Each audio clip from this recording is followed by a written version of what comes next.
Something I hear people say a lot is this: I'm not sure if my drinking is bad enough. Is it bad enough for me to need to quit? And I get it, because I had this debate with myself for a long time. I wasn't sure if I really needed to stop or whether I was just kind of overreacting. I grew up believing that there were just two types of drinkers: raging alcoholics and everyone else. And I thought you only really needed to stop drinking if you were in that rock bottom group. And I definitely wasn't ever one of those drinkers. Even at the height of my drinking career, I was holding down a good job. My life looked pretty all right on the outside. Plus, everyone I knew drank. It was how we socialized. So quitting completely felt like really quite an extreme thing to do. Almost the wrong thing to do, or an admission of failure. I really felt like I should just be able to have one or two drinks and then stop.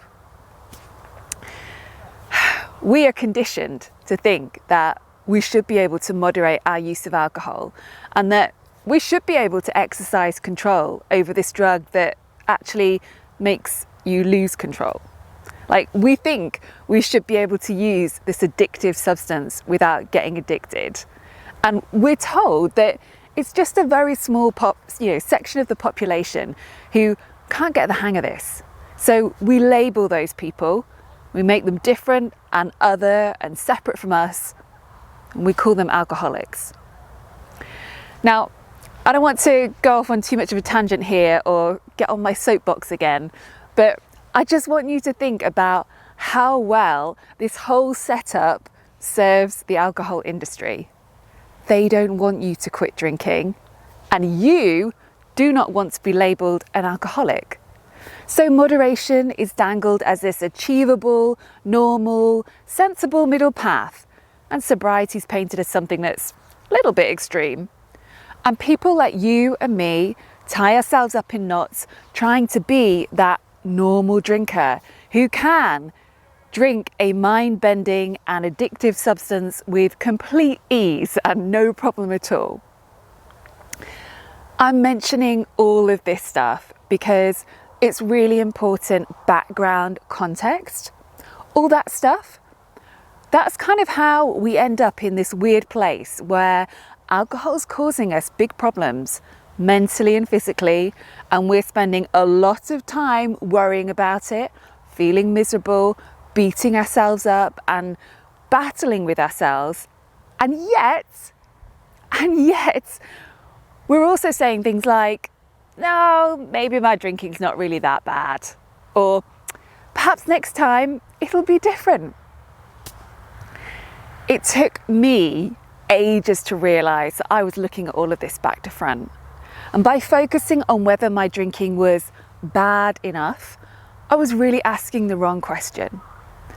The question I should have been asking, and the question that I want to invite you to ask, is just this: is my drinking good enough for me to stay as I am? So, all things considered, when you look at the benefits you believe you get from drinking, and you weigh those up against the way that alcohol impacts your quality of life and your health and your happiness and your general well-being, how does that all work out? What are you gaining from the status quo? And is it worth it? Like, do those benefits outweigh the negatives? I find that this line of questioning is a much better, much more neutral, place to be reviewing your drinking from. And when you're thinking about this stuff and weighing it all up, you might want to reflect on what you consider to be good enough in other areas of your life. Take food, for example. If you eat very healthily and buy organic and scrutinise food labels, then I'm guessing you've got quite high standards there, and your sense of what's good enough is, quite well defined.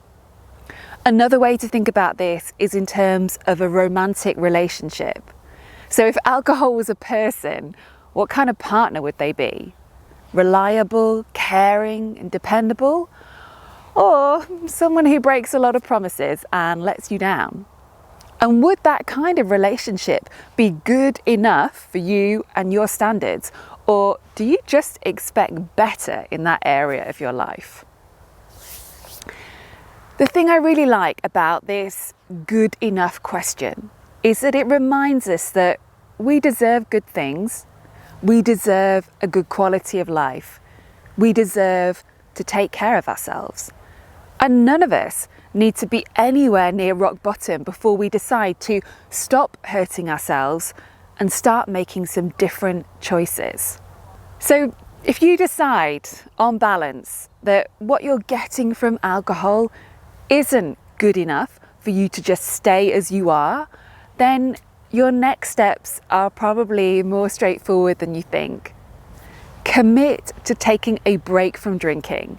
You don't have to quit forever, but you do need to take a proper break so you can give yourself time to test drive and fully experience a new way of living.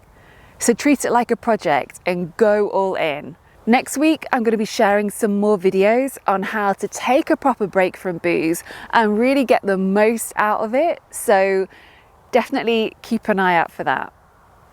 But right now, today, I would love to know how you feel about this good enough question. Is alcohol good enough to have a place in your life at the moment? Are you happy with the status quo? Or are you ready to make some changes, some upgrades, and explore alcohol-free living? Scroll down and let me know in the comments, and I hope you have a great week.